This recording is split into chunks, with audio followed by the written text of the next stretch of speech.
Taste the Daily.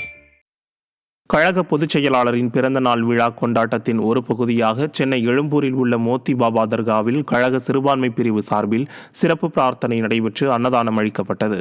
கழக சிறுபான்மையினர் பிரிவு துணைச் செயலாளர் ஆலந்தூர் பகீம் ஏற்பாட்டில் நடைபெற்ற இந்நிகழ்வில் கழக சிறுபான்மையினர் நலப்பிரிவு செயலாளர் அப்துல் ரஹீம், மாவட்ட கழக செயலாளர் பாலகங்கா ஆகியோர் கலந்து கொண்டனர். இந்த நிகழ்வில் திரளான ஏழை எளிய மக்களுக்கு பிரியாணி வழங்கப்பட்டது. கழக நிர்வாகிகள் ஏராளமானோர் இதில் பங்கேற்றனர். தென்காசி மாவட்டம் சுரண்டையில் அதிமுக நகர கழக பூத் கமிட்டி நிர்வாகிகள் மற்றும் செயல் வீரர்கள் ஆலோசனைக் கூட்டம் நடைபெற்றது.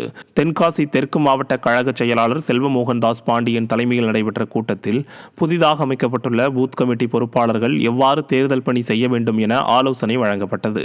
பின்னர் ஆட்டோ ஓட்டுநர்களுக்கு அதிமுக சார்பில் சீருடைகள் வழங்கப்பட்டன. இந்த கூட்டத்தில் கழக நிர்வாகிகள் ஏராளமானோர் கலந்து கொண்டனர்.